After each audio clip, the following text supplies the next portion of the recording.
Hey guys, I'm Davey Wavey, creator of the gay erotic website Himeros.tv, and today I'm joined by my best friend Matthew Thomas and sex and intimacy coach Finn Deerhart.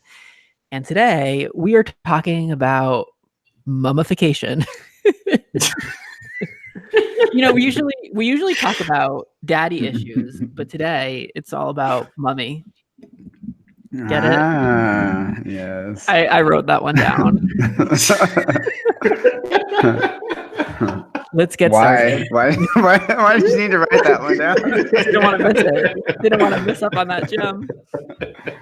Himeros Live is sponsored by Himeros.tv. At Himeros Live, we love porn, but unlike traditional porn, Himeros.tv increases your pleasure by sharing powerful tools and techniques to have better gay sex. It's porn that's good for you. Was that a crying child? That's not like a child. That's creepy. Where was that? That wasn't my end. Oh, yeah, Matt's making a face. Himeros.tv is the world's largest collection of sexually ecstatic videos with authentic man-on-man action. Best of all, the videos are co-created with a team of gay sex experts, so you can have the best gay sex of your life. You'll get off and get inspired. Join the gay porn revolution and save 20% at himeros.tv/pod. Himeros.tv, it's like porn, but better. Maybe he heard me say mummy, so he was like, mommy? Yeah, but there's a child outside. Oh, you better evacuate have that child evacuate the area based on what this conversation is going to be. All right. Yeah. It's the last thing I want to hear. We're talking about mummification. We usually record this podcast on Thursday afternoon/evening, and we're doing it today, Monday morning. Finn's got his cold brew. Yeah. It's 7 a.m. in San Francisco. Yes, it is indeed. Is it a homemade cold brew that you're sipping on? It totally is. It's really pretty. In a mason jar, is it? Yep. You are so hipster. Yeah. I mean, what else would I drink it out of? Like a regular glass, I guess. Fucking glass. Yeah, a fucking glass. That's what people would drink it out of. Yeah. Do you have mason jars like stacked up in your... I do, yeah. Yeah. Is it for the aesthetic, or is it just reusing jam jars that you bought? It's for both, actually. I like to reuse... Well, I know this is going to sound so neurotic, but this is my coffee jar, and this is the one I use every day. And if it's not in the kitchen, like I'll be like, where's my coffee jar? And this is the one I use. And what if it's not there? Does the whole day just get ruined? It's just like all... No, but it doesn't have the same punch, It's not the same. This is not the same. Yeah. It's your little coffee ritual. I know that I completely am aware that it's neurotic, but yeah, I love the jar. I like how it feels in my hand. I like the amount of coffee. It all figured out. And it's a fresh batch. I made it and I'm draining it right now. So here we are. Matt and I were like, at 7 a.m. I feel like Finn's probably been up since 4:30. What did we decide he's done? He's gone to the hot springs. Yeah. Right. He sucked off his boyfriend. No, I wish. We love you. I love you too. Actually, I got in bed kind of late. I went to where did I go last night? I can't even talk this morning. This coffee has to get in me. I went to a friend's house for dinner last night, and I got in bed a lot later than I normally do. But he's really cool. He's teaches LGBT studies and helps cops come out of the closet in the police force. Oh wow! Yeah, like locally or nationally? Well, locally he has a lot of services he's really working on, but nationally his books that he's written are like being used in police academies and really cool. Yeah, I feel like there'd be more of a need for like a cop in like the Midwest somewhere coming out versus like San Francisco police force who's like marching in the gay pride parade like as it is, Right. Yeah, no, he says that it's like really challenging actually out there. That was one of the things we were talking about last night, and how so many cops they cannot come out of the closet. The force is just really homophobic, and so he's doing what he can to try to raise awareness. And wow, good. Yeah. Matt, what are you up to? Not much, actually. I went out with some friends last night. I had a good time. I was still in bed by like 10 o'clock. And here I am this morning, and I have no idea what I'm doing today. I'm probably gonna go lay back down in a little bit. Well, it's Labor Day here in the U.S. Actually, this weekend, Matt and I had a little treat. We saw each other on We did on Saturday. Unexpected. Oh, what? Mhm. Yeah, he drove up to Connecticut to visit a friend, and he called me, and we went to dinner at probably the world's worst seafood restaurant I've ever been to. Oh my God. My entire life. Almost a 2-hour wait to eat, right? Oh, wow. Yeah, Well, the food didn't taste like anything. I drove an hour and a half to see Matt, and then like sat at a picnic table for an hour waiting for our order to get placed, because you had to like hold the picnic table while someone else ordered it. It was But at least simultaneously you got a tan. a tan on the back of my fucking neck. I got a tan. Yeah. Well, I mean, listen, beggars can't be choosers. You got a tan. It was the world's, I would say, simultaneously worst seafood restaurant and also busiest seafood restaurant. I was like, don't they know that there's like better? How do you ruin a lobster roll? You know, like, and yet they did. They did. Yeah. But you know what it was? It was cheap. In the grand scheme of things, it was cheap. A $25 lobster roll, for the record, is pretty much average. Like, that's not cheap. Cheap would be. What like, was it? Was it a half a pound of lobster? Did we it get? said it was supposed to be half a pound. It was not. And No, McDonald's used to do lobster rolls for $3.99. Does anyone remember McDonald's that? did? Oh my God. And I would have rather had. You got a lobster roll from McDonald's? I sure as fuck did, for $3.99. You are disgusting. Yeah, I am. I'm a monster. That's fine. But I also got a lobster roll for $3.99 from McDonald's, and it was. When was the last time you did this? Probably 20 years ago. Oh God. Yeah, no, they used to do it, and actually here in the Northeast, like I still go to. We have like a sandwich shop called D'Angelo's, and you can get like a mean lobster roll for like $16. You know, like $25 is not that cheap. And if you are gonna get a $25 lobster roll, it should be good.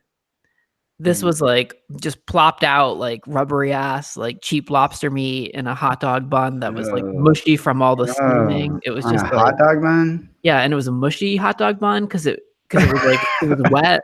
Anyway, this is what the people are really tuning in for. Right. Exactly. Yeah, exactly. Everybody unsubscribe.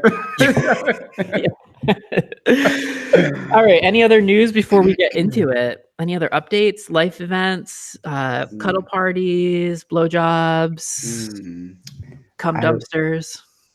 I don't think so. I'm going to be in Austin, Texas this week. That's cool. I love Austin, Texas. So you should scout out places for us to film season 2 of Journeys. Well, I actually have a couple of leads. I'm going to call people. It's going to be in Texas. We're going to film it in Austin. Yeah. Yeah. We're going to film it in January. I think Finn still hasn't replied to my email, but. Oh, I got it. Yes, I'm available for those dates. You're going to call him out on the podcast now, huh? That's what we do? So we're going to film it at the end of January. Yeah, we're going to film it in Austin. Do we call it Journeys season 2, or do we pick a new name? Because it's going to be a different cast. I think we stick with Journeys. Do you? Well, it could also be like Journeys, wasn't it? The title was derived from kind of the ethos of the story. So like, depending on what Dan has in the plot, you know, it could maybe have a new title depending. Yeah. I mean, it still seems broad enough that it could be applicable anyway. Yeah. Right. I mean, I guess if it gets like so the first video went up on YouTube on, I want to say Thursday night, the first Journeys episode. It got age restricted immediately. This is the edited down like version. Like there's no nudity. There's not even a butt. Like it's really fucking basic, but it's still good. So it has, I'm looking right now, 66,000 views over the weekend, which is pretty good. So I guess like if there's some branding like element to like people recognize Journeys and they want the season 2, that it might make sense to stick with it. And this journey was a journey about loss. This next journey is going to be a journey about jealousy. So there could be, we could find like endless ways to keep like exploring different types of journeys. I do like the idea too, like a journey into jealousy, because it really is a journey. It's like a trip to go into like those kinds of emotions and come out the other side, if one comes out the other side. Yeah, exactly. You know how like American Horror Story has like their own individual titles for the actual story, but overall it's American Horror Story. Yeah. I kind of like that same theme for journeys. I mean, I know that wasn't the concept when you started, but I just feel like that word applies to whatever the story is. You just have a different subtitle for it. Yeah. I mean, we didn't know that there was going to be a second season when we started filming it. So, yeah, I do. Yeah, we'll figure that out. But yeah, it's going to be in Texas. It'll be filming in late January, which means we probably won't have it here until like March or so. Yeah. So, but it'll be sooner than a year. You know, like Game of Thrones took a year and a half. We're gonna do this. We're gonna turn this bitch around in 9 months, and it's gonna be twice as good. I'm so excited that it's gonna be in Austin. Yeah. From my hometown. Well, have fun on your trip there and scope it out. See what you find. Okay. Yeah. All right. So Finn sent an interesting article that we didn't get to discuss last week about sexual orientation. And basically the author was making the point that our orientation should include other qualifiers than just gender. So like, what's your sexual orientation? Well, part of that is gender, but it could be other dynamic, like other elements, like age. Finn, why did you share this article with us? Did you read this, Matt? You didn't read it yet, have you? I didn't read it. No, sorry. So we'll talk and we'll dive into it. But Finn, what was the catalyst behind sharing this? Well, I actually have one of my clients is an older man, and he's dating a really young guy, and he had asked me about resources out there specific to intergenerational dating, and I just have had a hard time finding a lot of material out there. So in the search, looking for articles, he sent me this article actually, and when I read it, I thought, like, could this word chronophilia, like having like a strong attraction to someone based on like a particular age bracket, and that could be any generation, whatever you're attracted to. But chronophilia is what you said, right? Chronophilia. Yeah. And I'd never heard that term, so it was just interesting to read that and to think about it and think about what people. It's not, being attracted to an age as a number, but it's like, when someone's attraction template includes characteristics of like maybe like gray hair or a certain kind of like wrinkled skin or whatever, so like, younger guys that are attracted to older guys, it just gave a little bit more breadth to that discussion. And I think the article is really interesting. And I do like the idea of orientation not just being based on gender. So the author, he interviewed a bunch of young guys, and for Matt and for people at home. So these were some of the key findings that he points out in it. He says a large majority, if not most, of the young men believe that they have always been attracted to someone 15 to 20 years older or more. And as they age, the age difference in their attraction persists. So I've always wondered about this. So if you're 20 and you're attracted to 40-year-olds, my question has always been, well, when you're 40, are you going to be attracted to 40 people that are your same age? And when you're 60, you're still going to be attracted to 40-year-olds. And what they're saying here is that gap continues. So when you're 40, you're attracted to 60-year-olds. So to me, that shows that what they're actually attracted to is that age gap versus like something special about a 40-year-old. Right. I find the reverse of this, which is like being attracted to 21-year-olds. Like of course I'm in my mid 30s. Like I'm not 50 or 60 yet, but it's like consistently say 21-year-olds. Like it hasn't, I'm attracted to other age brackets as well, but my point seems more fixed rather than what I'm hearing here. Well, what that makes me think is that it's not like the age gap itself, right? It's like certain characteristics of these guys not just the physical, like what is it about that age gap or bracket that you really like besides just the physical aspects? I mean, I know you enjoy that, but Yeah. It's funny because it's really hard for me to answer that question. There's so many more things that I don't like about 21-year-olds that I do like. Actually, we'll get into that because that kind of comes up in one of the other bullet points. So let's see. Many were or had been in enduring relationships, and frequently, as the older man has grown frail, the younger partner has become the primary care provider, which is very sweet. And I think a lot of people look at relationships like this. The younger guy is just in it for the money, and like this shows an actual like care and investment in the other person's life and well-being. Demands are often made of the younger man to explain his attraction to older men. Like even though he doesn't understand it himself, like older men are rarely asked to defend their choice. So if you're 50 and you like 20-year-olds, people aren't like, oh, well, why is that? And if you're 20 and you're attracted to 50-year-olds, people are really curious to defend that. And I think to Finn's point earlier, like, well, what do you like about younger guys? I think it's much easier to make an argument for I'm a 20-year-old that likes 50-year-olds. Like stability, experience, wisdom, knowledge. Like there's a lot of things that you could list about a 50-year-old that are sexy to a younger guy. When I try to do the reverse, as Finn just proposed, like it's actually difficult.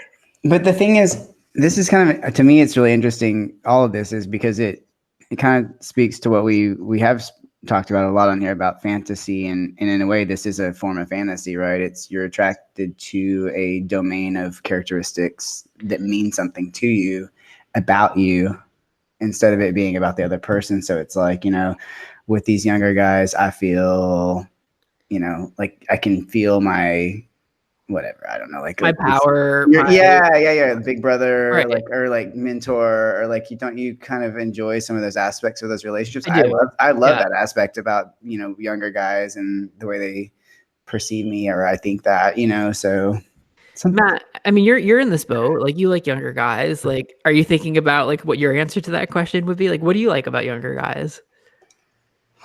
I mean, I love their energy. I love their attitude. I love how they tend to have a tendency to be very carefree and spontaneous, like myself. There isn't like this stuffiness and this uptightness that I find with people that are closer to my age and older. Right. And at the same time, like, it has a tendency to be a lot more fun and a lot less serious. And I think that's why I tend to, when I think about that, like in terms of the conversation, but the flip side to that is I find that when I do want to be serious and have like a real conversation about something going on in the world or politics, I don't mind educating someone who doesn't necessarily know, but I find that there's actually a lack of interest in that. And that is something that really annoys me about something that I find with people that I spend time with that happen to be on the younger end of things. But I will say that as I've gotten older, I've been more interested in dating people that are closer in my age group. I'm still interested in people younger than me, but it's like when I was 25, I wasn't interested in a 30-year-old. But when I was 30, I'm like, okay, I would date someone now who happens to be 30. It's never like pushed me over my actual age at any point in time, but I'm just more interested in the age that I am in as I get older. Well, give me a call when you go on a date with someone that's 35, because that is something that's a phone call I want to take. It'll happen. I think we are attracted to characteristics that we want to import into ourselves. And I mean, if you're like seeing this like freedom in there and frivolity and excitement, I mean, at that age too, I don't know, this is gross generalization about everybody, but there are some really younger guys that are like very into like what's going on in the world. But I think just in general, just developmentally, what's more up for that age area is more like, still like being accepted, finding your way, trying to figure out who you are. There's a lot. I mean, is barely out of teenage years in a way. I know, like, our society, like, it's weird that you can vote at 18 when I listen to some of the people that talk, but yeah, there's a lot. Go ahead. Yeah, I was gonna say you can certainly find like guys that are in college that are super educated about what's going on in the world and can have great conversation. But my issue isn't so much even that; it's more like their inability to like communicate about what they're feeling effectively, like their experience in navigating relationships that comes up really short. Right. And the biggest one for me is sexual experience. Like I was just talking to a guy on Grindr here in Rhode Island who's here for school, and he's 18, so he's like a freshman in college, and he's cute, and he like really wants me to fuck him, and I'm like, okay, like, yeah, he like, I guess I could. And then as I started to like ask some questions about his experience level, like when I asked him if he's like comfortable douching, he didn't know what it was. And so that's when I'm just like, who was that man that just walked behind you, Matthew Thomas?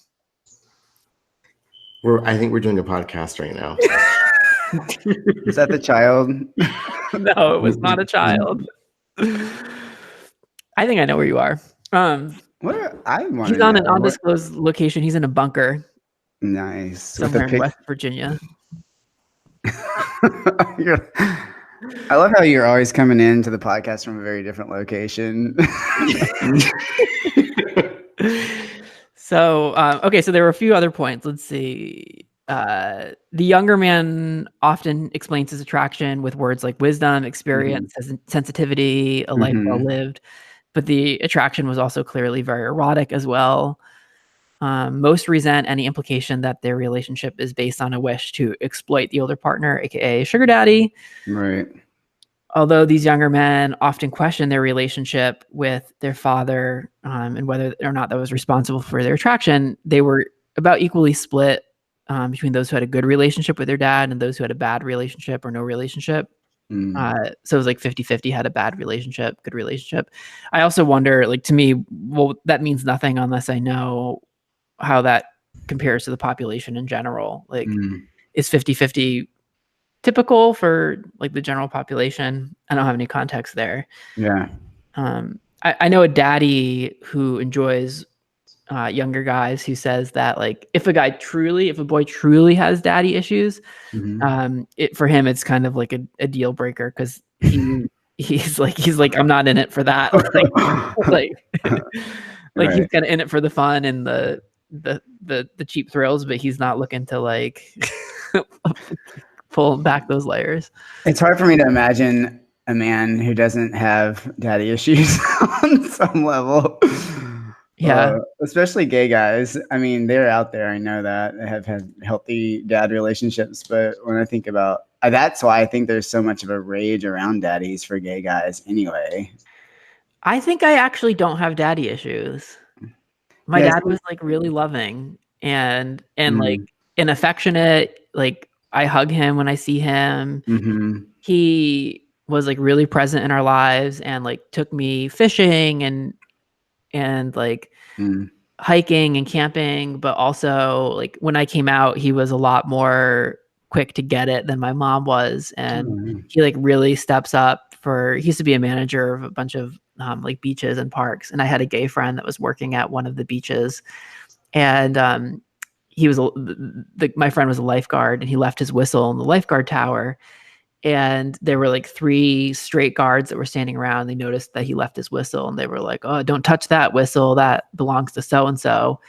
And my dad like immediately just was like, like, and like completely like blew up at them in defending this kid. And they were like, actually, it's because his like lips are peeling because he has like this really bad sunburn that looks like herpes. Like, it had nothing to do with him being gay. But my dad's like a really good advocate. So I don't think I have, maybe I do and don't realize it, but I don't think I have any deep-seated. No, you seem really a balance. I mean, I think in general, to me, you come off like you have really good self-esteem. And I think like you fooled. No, but at least to a level of like functioning, but can't you tell that I have daddy issues? Isn't it obvious? Yeah. Is it like, I know you have daddy issues. I don't think it's like, yeah, it's, because you've talked about it, and like I Right. know about the relationship you have with your dad. I don't see those manifest though, like in a destructive way or like in a No, I'm engaged in the work, but I think like in the gay community, I do think that is like an underlying thing around like the daddy, like it being a thing, like a fetish, just wanting to have a man in your life to to love you and accept you for who you are and to do dirty things to you. I see you connect more with younger guys than older guys. Do you have any like daddy like figures that you connect with, like erotically or sexually? I used to have some, yeah. I haven't in a while. Yeah, it's been more younger guys recently. I like that dynamic, but I actually I do really love it when I come across an older man that I feel I've been looking for like a mentor type guy in my life for a while, like an older man. But I don't think I eroticize it as much as I used to. Yeah, maybe it's an opportunity there. If anyone's listening, it's not like a turnoff or anything. I do find older guys very sexy. It's just I think I haven't really been in a relational context with one in a while that felt like, oh, this is where I'd want to go with that. So anyway, so that's the article. So anyway. Well, you also mentioned like self-esteem and you sent another article about that, about a research study and gay men and body image, and like no surprise here, gay men were more dissatisfied with their bodies than straight men, more likely to do cosmetic surgery. I think it was like 11% of gay men had done plastic surgery in the last year. More likely to diet or try diet pills, more likely to have eating disorders, more likely to use steroids, so on. This research, I mean, we've talked about this before. It's consistent with other research that has shown gay men are like the least satisfied with their bodies. I've explained my theory on this. I think it's because men in general are pigs and very visual, and while straight guys might like big tits on women, they're not going to look in the mirror and beat themselves up for not having big tits. If you're gay, you also live in the body that you're attracted to, so you evaluate yourself against the bodies that you see in porn and in media. And I thought the steroid use was really interesting, something that people don't really talk about that often, especially among gay men who like muscles. And you scroll through Instagram and you see these like super buff men. And then you're like, well, I don't look like that. And then you beat yourself up for not looking like that. Like, most of those bodies are not created through natural means. Like there's steroid use that does that. Like, that's just not, I mean, I work out at the gym 2 hours a day and I'm pretty athletic and have a certain level of musculature. Like, those bodies are so not attainable to me. And it wouldn't change if I went to the gym 3 hours a day or 4 hours a day. Like, a lot of that is achieved through steroid use. And it's just not realistic or healthy. And anyway, the article concluded that 20% of gay men have avoided sex because of shame about their body versus 5% of straight guys. I can't even, I'm surprised that it's even 5% for straight guys.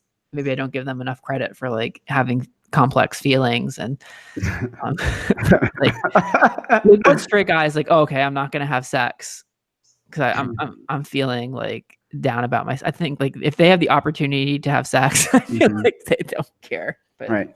Well, I think that highlights a very significant difference because, I mean, straight men, I know these are all generalizations, but in society in general, there is a way of finding personal power that they have access to that has nothing to do with, is your body perfect? It's, there's some more latitude that they enjoy and experience in that way.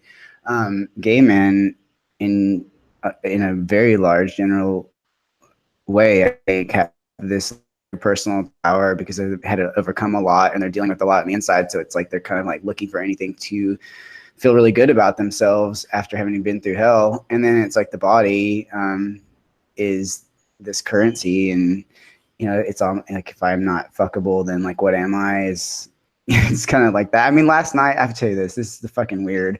Last night, I mean, this is how neurotic I get. And you made a joke about when we're in France, we're going to eat bread or something, Yeah. And I'm like, oh, okay. I'll have a little bit of that, I guess. And then like last night I'm at this dinner and it was amazing. This guy made all kinds of stuff, but I'm in my mind being like, oh shit, this is like so much fat, and like tabulating like or calculating how much I'm eating and what I might need to do over the next several days to kind of rectify that so it doesn't have an impact on my body. I mean that, and I know that that's neurotic, and I'm being honest about that, but at the same time, I can't help it. It really fucking gets to me. So if I have several days in a row of like food that's not really on my, regimented kind of way of eating, I start to get uncomfortable. And I know a lot of guys, it's like if you go in the gym and look at all the guys that are there's so many people dealing with these sorts of like ways of thinking about food. It's people who aren't really talking about it. Do you think about food like that, Matt? No, I do. Which is why I'm Do asking. you? Oh, thank God. No. Yeah. Mm-mm. Yeah. No, I've always been the type that's like, well, I'm going to eat what I want to eat within reason. Mm-hmm. But at the same time, like I still have my own like body image issues, the same issues I've had for really as long as I can remember, just since I was little. But have you no, avoided sex because of it? Have I avoided sex? So it said 20% of gay men have avoided sex, and there's 3 of us, so statistically one of us has. Who is it? I would say that when I was younger, like I'd say in my early 20s, I'd say that there was definitely some truth to that. But I would say, yeah, early 20s, there was some truth to that. Mid 20s, I don't know if that was quite the motivation, but I would say that from 27 on, I got more to a point where I didn't care, and I just said, this is my body. Now at this age, I'm definitely just say, this is my body, take it or leave it. I don't care. But it took me a very long time to get to that point. So when you were in your 20s and a guy like showed interest in you and you felt uncomfortable about yourself, like how, like you would just be like, oh, you would just avoid it? Like how would that transpire? If I could avoid it in terms of it not turning into sex, I would. I'd go out to dinner, I'd have a good time, go on a date, I'd kiss you. But if it ever tried to go beyond that, I would always be like, no, not yet. No, I'm good. Was your thought that like if he sees you naked, he's no longer going to be interested?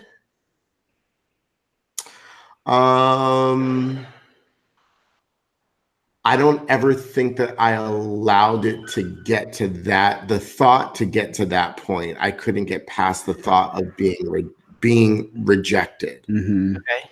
It's kind of like a feeling. Then so it was all self-created in my own mind. Well, I shouldn't say that because there were a few experiences that I had that kind of brought me to that point.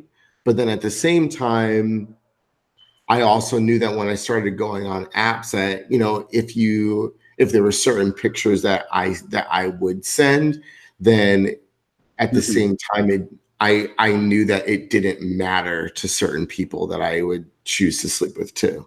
So it just depended on the way that I chose to navigate through it. I had an experience actually just yesterday. This happens pretty frequently, like for someone that spends time on Grindr or Scruff or whatever. And I was having a conversation with a guy that I thought was very cute, and it was beyond his ability to understand why I would find him cute. Like he just continually questioned it and like kept putting himself down, like, well, like you're out of my league, or like saying these things. And eventually by like the 4th or 5th time that he said something, I was like, look, like I'm talking to you because I'm interested. And like, quite frankly, like what's making me less interested is like you continually putting yourself down. Like, I think most of us at some level are attracted to men that have, some, like confidence in themselves. And I get that he was coming from a place that was just very real and he was confronting something, in himself, but like that was kind of his way of like navigating it, was just like, well, you don't want this. Can you imagine going to a car dealership and you being like, I really like that car. And he's like, no, you don't want that car. You don't want that car. Like, what kind of salesman would that be like? Be like, yeah, that's a fucking hot car, and check out this. Like, look at this whole pic. How about that? Look at this exhaust. See, but it's funny because I know someone that purposely hooks up with people, goes out with people that are less attractive than they are. And their reasoning behind it is that I know that if I pick someone that thinks that they're not on my level, that they are going to basically worship the ground that I walk on. And that's what I want. I don't want someone who is on par with me as terms of what I look like, which to me that was just crazy, but I'm like, interesting. There are people that think that way. But it also assumes that there's some like universal standard of beauty that there isn't like a universal 10, and what's pretty for some person is completely different from like I don't know. For sure. I think their logic is flawed. Well, tell them they're an idiot. It works for them. It works for them. It works for them not confronting, I guess, what they're. It just pushes the issue away. Yeah, I have a friend here in the Bay that he recently broke up with his boyfriend, and they're both really hot men. And his boyfriend actually, I don't want to do anything to identify him, but I would expect him to have the kind of like awareness to know better. But like he would tell me that like he would shame him. His boyfriend would shame him if he hooked up with somebody that wasn't like a total 10 or wasn't like a model, or and like he would be like, I just had a really good connection with this guy and I really enjoyed the sex we were having. And then his boyfriend would be like, oh, I can't believe you would, this was bizarre to hear. And I think, when I walk in the gym, I feel that pressure, but there's the whole other side of it. Like working out really does truly help ground me and make me feel good about myself and gives me a sense of confidence. And like, I think it's a good place to start anyway. If it makes you feel any better, Finn, I went out to dinner with my neighbor last night, and she loved going out for ice cream with me. And I gained a few extra pounds this summer, and I kept telling her until I get down to my goal weight, I can't get ice cream. And yesterday I hit my goal weight. So we went out for ice cream, and today I got on the scale at the gym and I'm up a pound. So I was like, you're just like holding water. Yeah, I'm like, I'm just gonna eat clean today. So I'm, if crazy likes company, I'm in that of neurosis. Well, I've never avoided sex because of it. Like that's hard for me to imagine because I feel like I don't ever avoid sex, but what I might do is try to control the sex. Like maybe I will like make sure I'm in a certain position that I think like highlights my best or like, that's probably more where it happens for me. You could get mummified. I know. Then it doesn't even matter. Let's talk about this. Let's dive in. So this week's video is titled Mummification. And I really love this video. It stars Jeremy Feist and his roommate, Dave. Jeremy Feist is a professional dom that lives in Toronto. So this is like what he does, which is evident in the video. Like, obviously this is what he does. He's very like masterful at it. And his roommate, whose name is Dave, it's funny because in Journeys, we had a guy that was straight. Jeremy quotes Dave as being like a Kinsey 2. If like a 1 is totally straight, this guy's like a 2. So he's like, like not quite straight, I guess.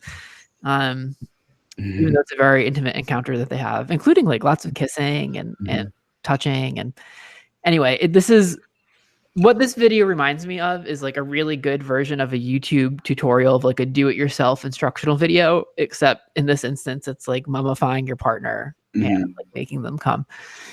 The synopsis would be of this video, if we're doing the cliff notes, basically it starts with Dave. He's standing up, he gets wrapped in plastic wrap, and then he lays down on a table, and then Jeremy wraps him to the table, and then he tapes him to the table using different colored duct tape. And that's not really like a requirement, that just makes it really pretty. Like, no, it matters. Really nice. It really matters. It looks really nice. I was also thinking like, oh my God, if this house catches on fire, like make sure you have safety scissors nearby to like quickly cut the person out. Did you think about that? Like, what if you're laying on a table like that? I never thought about that. Okay. Well, here in San Francisco, I think earthquakes, like what if an earthquake happens? What's this guy going to do? Yeah. Well, I'm half Portuguese and my people, we always assume the worst. We always assume the worst. Yeah. So you have to really trust this person that you're with. Cause I mean, he really was like, I have restraints on my bed. They're Velcro. Like when I put a guy in them, like you could rip out of them if you need to. There wasn't a way out. He could, anything, steal your wallet or worth. And we were filming this in a city where there was actually a very highly publicized incident where something horrible did happen with a guy that was in the kink community with gay men. So we're really sensitive to that and aware of it.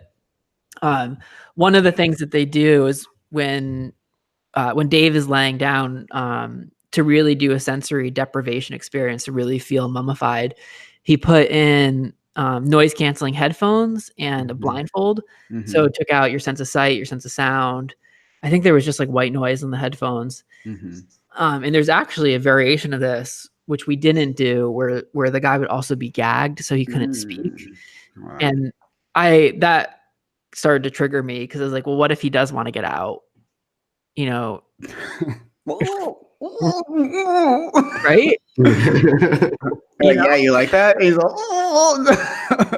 yeah, I guess his head. That's true. His head wasn't immobilized. He could be like, that could be the safe word. I don't know. It just started to get I started to get uncomfortable with it. And they do this a lot. So the point is you have to really do this with someone that you trust. This isn't like meet someone on Grindr and try this. This is, oh my God, no.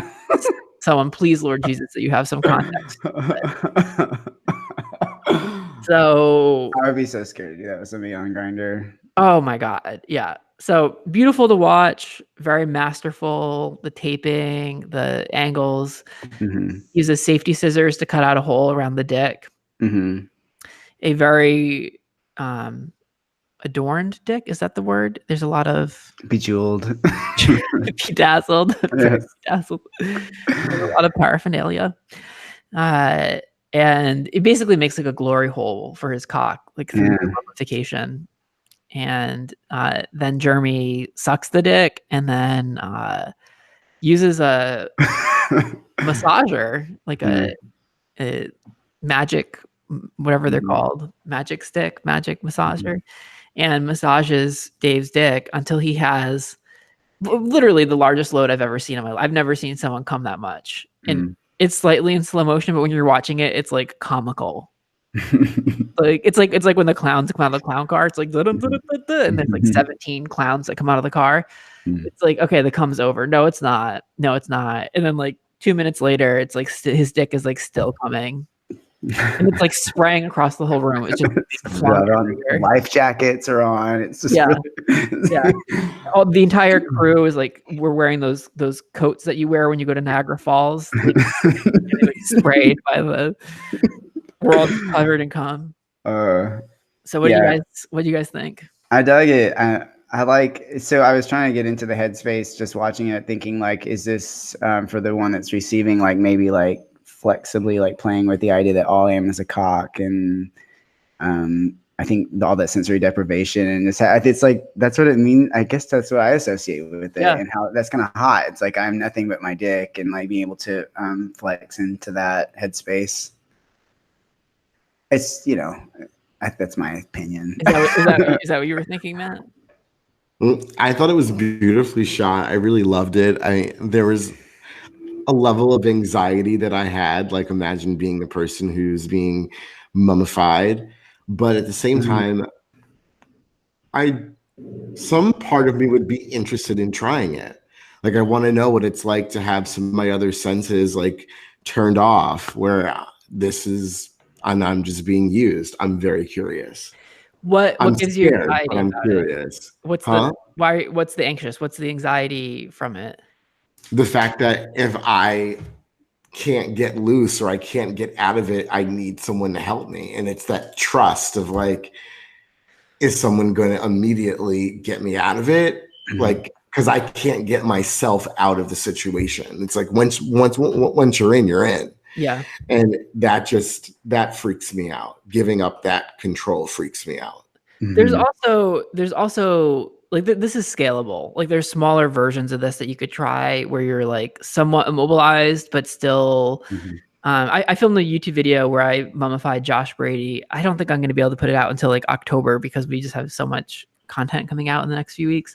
But I did it in my kitchen, and he just stood there, and I mummified him. And I think I might have blindfolded him at one point, but it was like he could have gotten out of it. Bless you. He could have gotten out of it if he wanted to.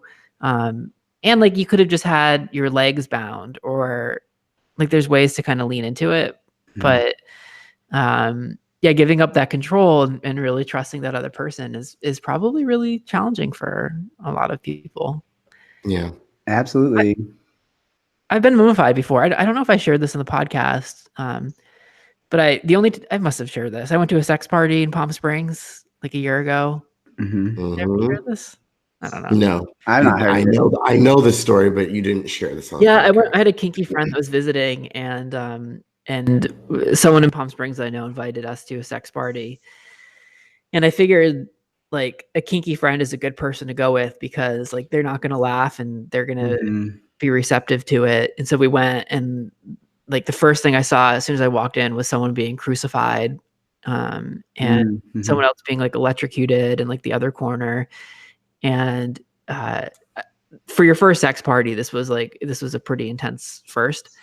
I was probably, the guy I was with was like 21, and then I was 35, and then everyone else was probably like 60 plus, probably with an emphasis on guys like in their 70s, which was fun because they really knew what they wanted and had a lot of experience. Also wasn't my like typical like, playmates. And it was this one guy that was like 85 years old came over to me, and he's like, you're so sweet and innocent. He goes, can you please just, as hard as you can, just punch me in my balls? Are you kidding me? No. And I was like,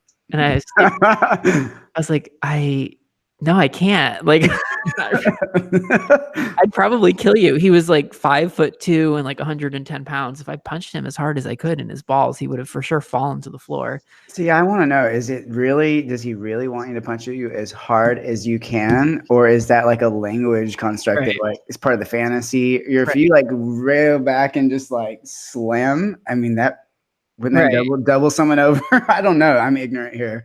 Should I just like have grabbed him in the balls? Just like punch the shit out of him? Yeah, like what if I really punched him? Yeah, and he like flew back, hit his head on the wall. He'd probably break a hip. There'd be like blood. It's like when people say they like fucked all night. Like, did you fuck? Right. Now you fucked for 30 minutes and you passed out, but it was amazing though. Right. So go ahead. Well, I was just gonna say, as a sidebar, but I love the kink community. And I guess this is generalization too, but I find that they really do, in general, know what they want, have less difficulty communicating about their desires, have like consent really built into the identity so well. Like I just know a lot of kinksters that I'm really impressed with their sexual ethics and their ability to communicate about it and their like relaxed attitudes about it. It's just cool. So in this party, and these guys were really experienced kinksters. The guy that invited us was like, "Hey, like, can I mummify you guys? I have all my materials here, and I'll mummify you guys together." And I was like, "Oh no, I'm good." I was like, and this was after I had filmed this video. Because we filmed this video, I think in May of 2018. Yeah. Wow. Yeah. So. The guy that I was with was like, Dave, like, look, like that's probably the most accessible thing that we can participate in like at this party. So, and he's asking to mummify us together. So like, let's do it. And my friend is so fucking hot. Oh my God. He's like the hottest boy in the world. So, so I was like, all right. So we like took our shirts off, and I think I was wearing a wrestling singlet and he was just wearing a Speedo. I guess he was already shirtless. But we got plastic wrapped together and blindfolded, and the guy that was doing it would like command us to do certain things, like have us make out with each other. And the boy that I was with was like, yes, sir. Yes, sir. And he really got into this like submissive face. And he was asking the guy, he was like, sir, I want you to hurt me. Can you hurt me, sir? And the guy would like paddle him a little bit or like slap his ass. And then we couldn't see, and there were like other people moving around us. You could kind of hear it. And they were asking if they could touch us. And I was starting to feel my limits. And I was like, I don't want to be touched. I want to be touched. And the guy was very nice and like making sure other people didn't touch us while we were wrapped up, because I was anyway. So it was fun, and it was like very sweaty and hot. You don't realize that in a plastic wrap. There's no breathability. I think you guys should try it. I wish we had like more time to have you like try it and then report back. But have you been mummified, Finn? I have not.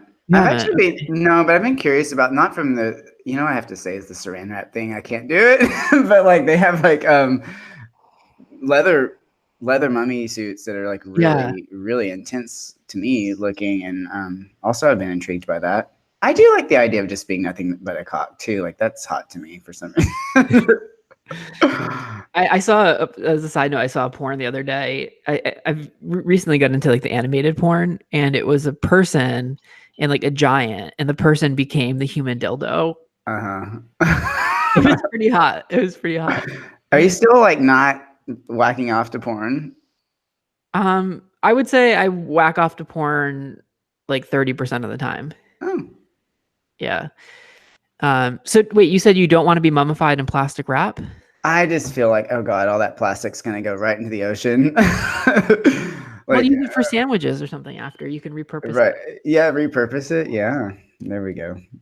There's a solution. No, but I love the leather one. I've seen them at, Mr. S, and I've been really curious about and I've actually seen a guy getting mummified in the store too as a demo. I mean, they demo a lot in the store. So, all right, so here's your homework. You're gonna go to the leather shop and get mummified in leather. Matt's gonna do a plastic wrap. He doesn't care about the ocean. And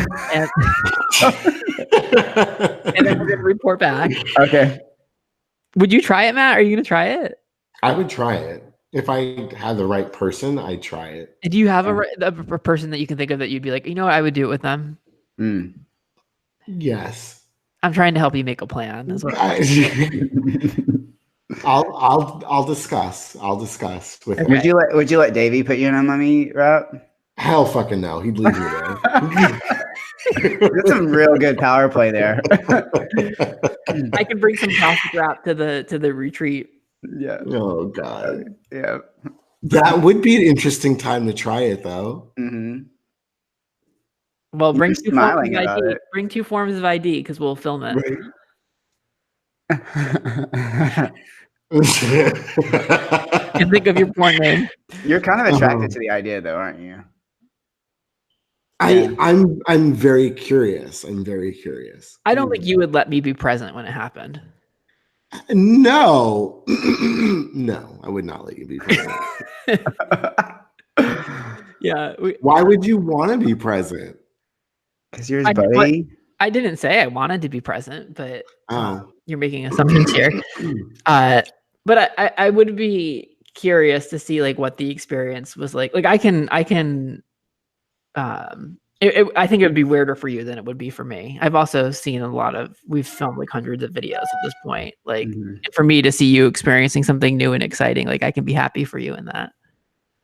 Yeah, and I always wanted a best friend that I could like do sexual things in front of and like be like friends. I don't know. There's something about that I always thought was I always had this fantasy of having like a best friend that we would like go out and like find guys to have sex with together, but like not really be into each other as much as just like each other's best friends. I feel like you're projecting onto us. You guys don't do that, do you? No, we don't. No. All right, so let's answer some questions in our last few minutes here. I want to start with question number 3 because I think it's the most interesting. I just got it yesterday too. So if you guys have any questions that you want us to discuss on the podcast, please send them to Davey at daveywavey.tv. This question is, addressed to all three of us. Hey, Davey, Matthew, and Finn. Last week, you said something at the end of the podcast about not being able to control what turns you on, right? Like we can't. The idea is we can't control what's like hot for us. I'm not ready to admit openly what I'm into, but it's not something that is acceptable by society. This makes me so curious. I'm like, oh, tell us. There isn't really a way for me to do what I want to do, but Finn said we can't suppress our turn-ons or else they'll express themselves in other unhealthy ways. You did say something to the effect of that. Yeah. If I can't practice what I want, and if I can't suppress what I want, then what am I supposed to do? Feeling like I'm in a stuck situation here. Girl, I hear you. That does sound like what one might call a catch-22. Yeah. I have no fucking idea. Well, it's complex, you know. But Matt has the answers. What was that? Well, I was going to say, you know, I don't want to make assumptions about what it is that he's attracted to or turned on about, but I do know that our arousal templates, they are configured when we're children. Sometimes they change, you know, sometimes we can go through an experience in life in which something that used to really turn us on becomes a turn off to us. It is malleable to a degree. And at the same time, it's something that's, you know, it's formed. Like I can't change my experience of being a white man. I can broaden the information on the table. I can make better choices. I can learn about my privilege. I can, you know, but I can't change my actual experience. So it's kind of the same way in our turn-ons too. At the same time, if there's like a turn-on that we have that's troublesome for us emotionally or psychologically, or it causes us harm in our lives, or it like can harm other people, we can go through therapeutic process that can help us broaden our ability to act on that or make choices around it, or like to find other things exciting too. Like, you know, the problem is a lot of people will carry a turn on like this in shame and in silence. And then it's just like, then you're on your own and you can't feel connected with other people. And that will cause you more anxiety and stress often than, you know, connecting with other people and adding more to your excitement. You know, there are ways to move away from that, but it's systematic and it's a process, and you do it with like a therapist or somebody that can really help you make those connections. And yeah, that's the best I can say about that. That you don't want to be alone in this. You want to be able to connect with somebody about it. What do you think, Matt? I think like you, like I want to know what it is. I mean,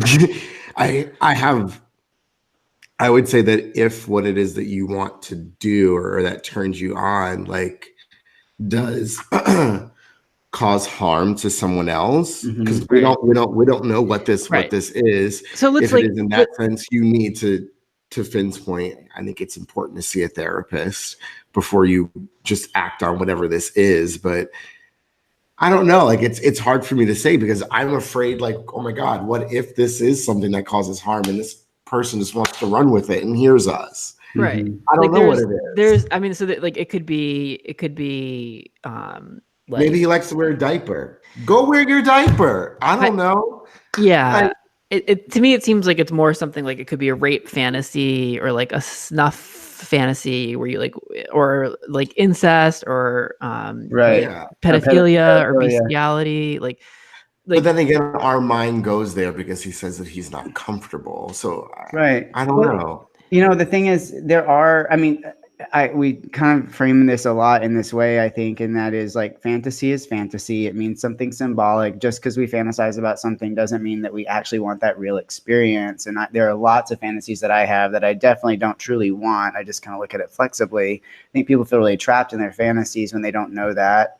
And if it were something like pedophilia, you know, there's an organization called the Virtuous Pedophile. You know, it's like acknowledging, like, you know, we have attractions to, you know, people underage, but we also have a breadth of information about, you know, empathy, and they're connecting with the community so that they empathize with the child. They're not wanting to actually act on that, you know.